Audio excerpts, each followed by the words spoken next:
HMPV virus के मामले लगातार देश में बढ़ रहे हैं। इस पर बातचीत करने के लिए हमारे साथ डॉक्टर अजय शुक्ला जी हैं, जो कि RML हॉस्पिटल में MS। इनसे बातचीत करेंगे। सर, इसके केसेस लगातार बढ़ रहे हैं और अब तो बढ़कर संख्या 8 हो गई है, तो ये संख्या बढ़ने की क्या वजह लगती है आपको अभी?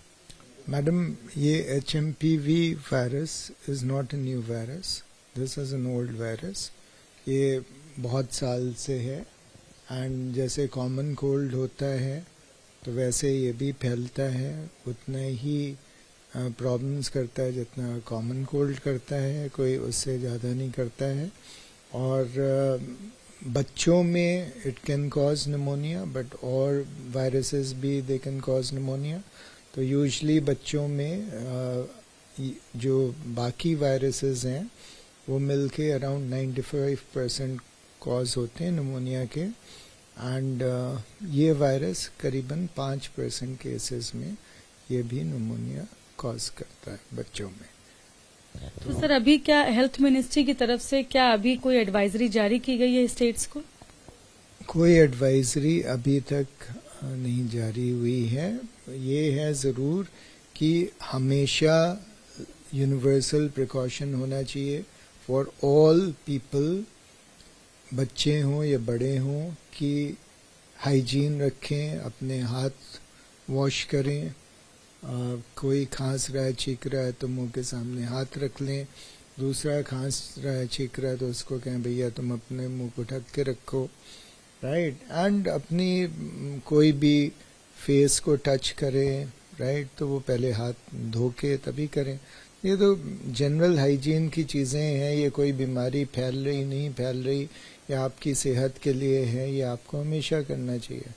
सो इसके अलावा कोई स्पेशल इसके लिए कोई करने की कोई अरेंजमेंट्स करने की ज़रूरत है, ऐसा कोई अभी हमें नहीं बताया गया। दूसरा सर, क्या आपका हॉस्पिटल तो इतना बड़ा है, तो यहाँ पर क्या अगर मान लिया पेशेंट्स कोई आते हैं ऐसे, तो क्या कोई पहले से तैयारी के लिए बोला गया है हेल्थ मिनिस्ट्री की तरफ से, कोई वार्ड बनाने के लिए अलग से या कुछ? जी मैडम, मैं वही कह रहा हूँ, अभी कोई अलग से इसके लिए वार्ड बनाने के लिए या इनको आइसोलेट करने के लिए ऐसा कुछ नहीं अभी बताया गया। जैसे कॉमन कोल्ड के पेशेंट्स हैं, हर जगह होते हैं, आप जाते हो तो आपके बीच में घूम रहे होते हैं, उसी टाइप का वायरस है। ये भी आपके बीच में घूम रहा होता है। लोगों ने इसका नाम पहली दफ़े सुना है तो प्रॉब्ली उससे काफ़ी एक वो मीडिया में इसके बारे में हलचल मची है, but it is not something जो कि कोई बहुत जैसे कोविड था उस टाइप का कोई इन्फेक्शन हो जो कि जिसमें मॉर्टेलिटी बहुत हाई हो या बहुत कॉम्प्लिकेशंस इंडिविजुअल्स में करता है।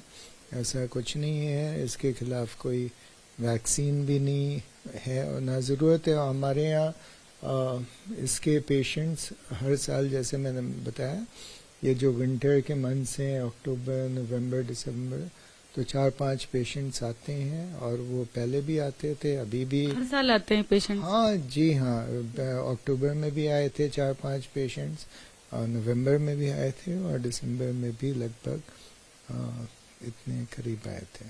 तो आपके यहाँ बच्चे बड़े हर तरह के केसेस आते हैं जो अभी तक आते रहे हैं? जी हाँ, हर टाइप के पेशेंट्स आते हैं। अच्छा, अभी जो रिपोर्ट किए गए 8 केसेस की जिनकी मैं बात कर रही हूँ, उसमें सारे बच्चे ही हैं, जबकि ये छोटे से लेकर बड़ों तक सबको शिकार बनाता है। जी, तो ये जो है दोनों को अफेक्ट कर सकता है। बच्चों में दिक्कत थोड़ी ज़्यादा करता है, बट इट इज़ जो बाकी भी वायरसेस हैं वो बच्चों में ज़्यादा दिक्कत करते हैं, तो उसी टाइप का ये वायरस है। तो मतलब आपके यहाँ केसेस आते रहे, मतलब आपके यहाँ पहले से ही इसके इलाज के और वार्ड्स के इंतजाम होंगे? तो हाँ जी, तो वो इसमें वो जो ट्रीटमेंट है वो सिम्टोमेटिक होता है। किसी को अगर निमोनिया हो गया इसकी वजह से तो उसको नेबुलाइज करना, ह्यूमिडिफाई करना, जो उस बुखार है तो पैरासिटामोल देना, ये सिम्टोमेटिक ट्रीटमेंट है। अगर सेकेंडरी इन्फेक्शन है तो एंटीबायोटिक्स देना, क्योंकि इसका अलग से कोई क्योर नहीं है। तो आप कहेंगे किसी को डरने की जरूरत नहीं है इससे? जी हाँ, अभी तक कोई इससे ऐसा कुछ भी डेटा नहीं आया जिससे कि हम कहें कि इससे डरने की जरूरत है। Thank you so much sir. तो ये आरएमएल हॉस्पिटल के एमएस हैं डॉक्टर अजय शुक्ला जी बार बार बोल रहे हैं कि डरने की जरूरत नहीं, लेकिन हाइजीन मेंटेन करना बहुत जरूरी है। जो कोविड में हम कर रहे थे वही उन्हीं बातों का ध्यान रखें। कैमरा पर्सन विपुल के साथ मैं शालिनी वाजपेयी, टीवी9 भारतवर्ष, दिल्ली। एचएमपीवी के केसेस लगातार बढ़ रहे हैं और अब केस की संख्या जो है वो 8 हो चुकी है। इस पर बातचीत करने के लिए हमारे साथ पीडियाट्रिशियन हैं doctor Ravi Malik ji. Sir, cases लगातार बढ़ रहे हैं और सबसे ज्यादा ये शिकार बना रहा है बच्चों को अपना। तो क्या जिन लोगों के बच्चे हैं, जिस किसी को भी कोल्ड हो रहा है, सर्दी हो या बुखार आ रहा है, सांस में दिक्कत हो रही है, तो लोग पहले से ही डर जा रहे हैं। तो क्या लोगों को डरने की जरूरत है? देखिए, डरने की तो आवश्यकता नहीं है, लेकिन डेफिनेटली जागरूक रहने की आवश्यकता है। ये वाला जो वायरस है जिसे हम ह्यूमन मेटा न्यूमो वायरस कहते हैं, ये बेसिकली रेस्पिरेटरी सिस्टम के ऊपर इफेक्ट करता है। केवल ये वायरस नहीं है जो रेस्पिरेटरी सिस्टम पे इफेक्ट करता है। In fact influenza, parainfluenza, respiratory syncytial virus, बहुत सारे और वायरसेस भी हैं जो रेस्पिरेटरी सिस्टम पे अटैक करते हैं और वो सर्दियों में सक्रिय होते हैं। तो सबसे पहली चीज ये है कि हमें प्रिकॉशन तो वैसे भी रखनी चाहिए। किसी भी व्यक्ति को जिसको कोल्ड है, कॉफ है, वो मास्क का इस्तेमाल कर सकता है, अपने आप को आइसोलेट करे, दूसरे आदमी से कम 1 से 1.5 मीटर का फासला रखे, हैंड हाइजीन का ध्यान रखे। ये सब चीजें तो हमें करनी ही करनी है, चाहे ये वायरस है या नहीं है। दूसरी चीज है, डेफिनेटली केसेस थोड़े से बढ़े हैं तो सरकार को, एपिडेमियोलॉजिस्ट को भी एक बार देखना बड़ा जरूरी है कि इन केसेस को हम कर्टेल कर लें, जहां पर भी हैं उनकी कंटेनमेंट करें, उनकी आइसोलेशन करें, ताकि ये बहुत ज्यादा ना फैले। और उसके बाद अगर फैलता है तो अब तो पूरा देश जानता है, बच्चा बच्चा जानता है कि जैसे कोविड-19 हुआ था, ये वायरस भी कोविड-19 की तरह ही फैलता है, उसी तरह से बिहेव करता है। तो क्या क्या करना है, हम सबको प्रिकॉशंस पता है और हमें प्रिकॉशन लेने की आवश्यकता भी पड़ेगी अगर ये फैलता है। अच्छा सर, अभी चूंकि आपने बताया कोविड की तरह ही बिहेव करता है ये वायरस भी, तो क्या कोविड की जितना ही खतरनाक भी है? देखिए, अभी तो केवल 8 केस हुए हैं। ये हमारी पॉपुलेशन में किस तरह का बिहेव करेगा ये तो अनफोल्ड होगा ओवर कमिंग फ्यूचर। लेकिन एक चीज जरूरी है कि ये जितने रेस्पिरेटरी वायरसेस होते हैं, इनके सिम्टम्स लगभग सेम होते हैं। फीवर आना, थोड़ा नाक में ब्लॉकेज होना, थोड़े शुरुआती दौर में गले में खसखस होना, उसके बाद में ये निमोनिया का रूप भी इख्तियार कर सकते हैं, जिसमें चेस्ट पेन, ब्रीदिंग डिफिकल्टीज हो सकती हैं।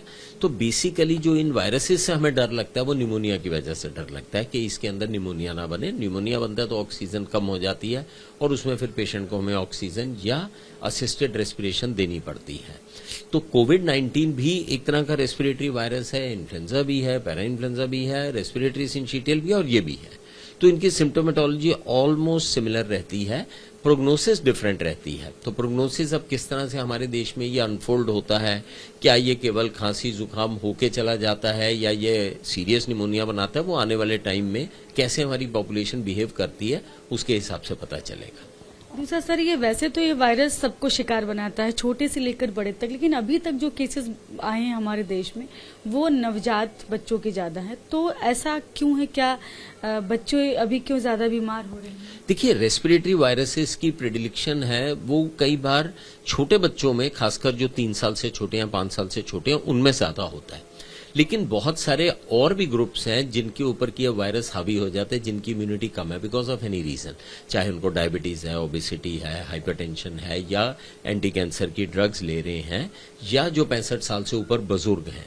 इन लोगों के ऊपर इसका प्रकोप ज्यादा रहता है। कई बार प्रेग्नेंट महिलाएं भी आ जाती हैं, तो इनके ऊपर इन वायरसेस का प्रकोप थोड़ा सा ज्यादा रहता है और बच्चों के ऊपर भी ज्यादा रहता है। दूसरा, जो अभी केसेस मिले हैं उनकी कोई ट्रैवल हिस्ट्री जो है वो बाहर की नहीं है, तो क्या लोग किस रिजल्ट पर पहुंचे कि क्या कहीं भी ना जाएं तब भी बीमार हो सकते हैं, या बाहर के लोग जहां जहां पड़ोसी देशों में जहां पर ये फैला हुआ है वायरस, उनसे दूर रहें? देखिए, डेफिनेटली ट्रेवलिंग के ऊपर अभी तक ना तो कोई सरकार की गाइडलाइंस आई हैं, ना कोई अभी इस तरह की रिस्ट्रिक्शन है। लेकिन ओवर पीरियड ऑफ टाइम ये वायरस किस तरह से फैलता है, किस देश में कैसी एपिडेमियोलॉजी की स्टडीज आती हैं और हमारे देश में क्या आता है, वो धीरे धीरे समय के हिसाब से पता चलेगा। तो इस वायरस के ऊपर डेफिनेटली नजर बना के रखने की जरूरत है, लेकिन बहुत ज्यादा अभी पैनिक की आवश्यकता नहीं है। दूसरा, आपके पास जो बच्चे आ रहे हैं, जो बच्चे बीमार हैं, जिनको कोल्ड है, सांस लेने में दिक्कत है, क्या आप भी उन बच्चों को देखकर कहीं शंका हो रही है कि कहीं इनको ये वायरस तो नहीं, या फिर पेरेंट्स अपनी तरफ से कुछ कंसल्ट करें, या कोई केसेस अभी कोई जिसको लेकर कहा जाए कोई शंका हो किसी पर, ऐसा कोई केस आया? देखिए, जहां तक मेरी नॉलेज है अभी तक दिल्ली में तो एक भी केस नहीं आया है। तो ना तो पेशेंट्स के अंदर बहुत ज्यादा अभी पैनिक है और ना अभी डॉक्टर्स में कोई इस तरह का वो है, लेकिन डेफिनेटली जैसे मैंने कहा फ्यूचर में कैसे अनफोल्ड होती हैं ये बीमारियां, इट इज डिफिकल्ट टू से। कोविड में भी हमने देखा है कि किस तरह से ये अनफोल्ड होंगी, उसके हिसाब से देखेंगे। सर कुछ तैयारियां आपके हॉस्पिटल में भी की गई है? मान लिया केसेस अगर बढ़ते हैं तो क्या उन पेशेंट को क्या अलग रखेंगे, आइसोलेशन में रखा जाएगा और अलग वार्ड बनाया गया है कुछ बच्चों के लिए? जिस तरह से फ्यूचर इवॉल्व होगा उसी हिसाब से स्ट्रेटजीज इवॉल्व होंगी।